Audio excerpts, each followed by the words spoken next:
Alright, welcome back everyone. It's Monday, November 28th. First day back to work and life after Thanksgiving break. I've already been into work for the day. I put in a couple hours just to make sure I'm ready for the rest of my week. And now I've got a couple hours before my daughter gets off the bus, so I'm going to do a chore. One of my favorite chores of the winter. I'm going to move these wood pellets into my house today.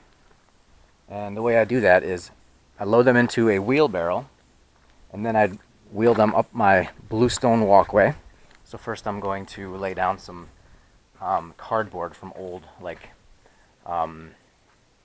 big box items like TVs and bikes and wheel sets and stuff, so I can protect the bluestone walkway as much as I can, especially because it is, I don't know if you can tell, but it is, we still have snow from our first storm of the season, so, and you can even hear it, but we've got the melt coming off the roof, and so I've even got some water here, and so the ground is soft-ish where I am, so I want to protect the bluestone.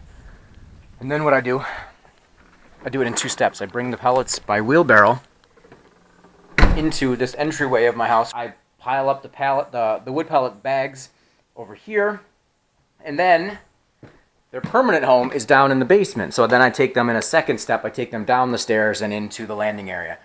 And here is the pellet stove, so it's just up the stairs around the corner. This is where the pellet stove is, and this thing is awesome. I don't know if I've talked about the pellet stove too much in the past, but this is my primary heat source for my home for the winter, even though I have like almost 3,000 square feet of space on the upstairs level. And I have two furnaces that heat my home. I actually only use the furnaces as auxiliary heat on the coldest of days, and this thing does the trick for almost every day from September, October, November, parts of December.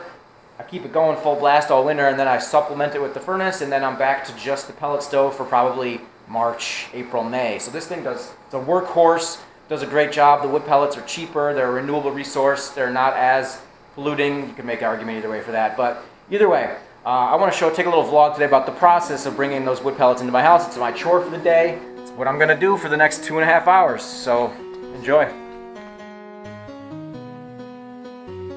We have the assumption that imagining is easy and that you can imagine anything you want to. Because imagining is easy. It's there's no constraints, there's no scarcity. You can think up anything you want in perfect detail. But that's actually untrue. Imagining is really, really hard work.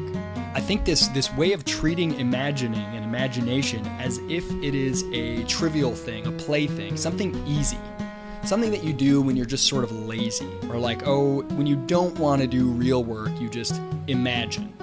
That's kind of the dominant paradigm, or the dominant way that we think about imagining and imagination.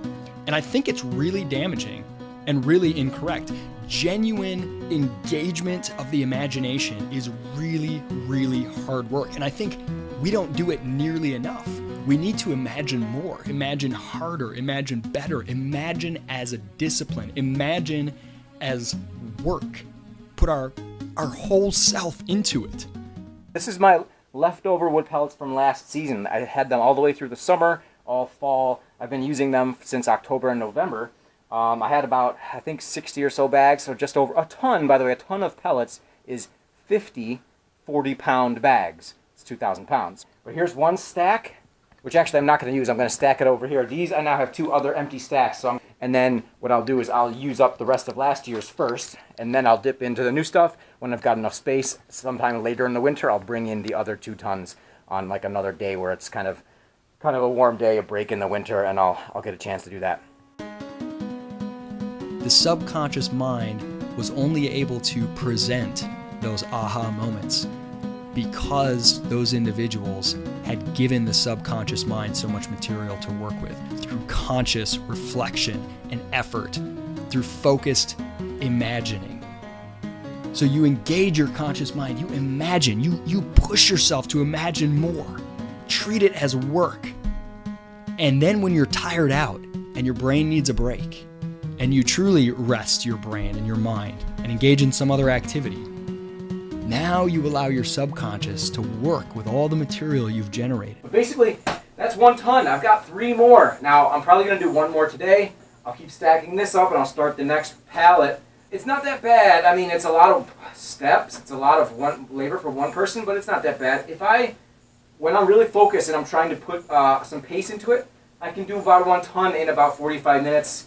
So I can do about 2 in about an hour and a half, and then, you know, that doesn't include the setup and the cleanup, which is another 10 minutes. So safely within 2 hours, I will have done, you know, 100 bags of pellets into the house, ready to heat my house for the next number of months. Thanks for watching. I appreciate your support, and I'll catch you guys another time. It might be workouts, it might be bike riding, it might be bike maintenance, it might be some more chores. You just never know. I'll catch you later.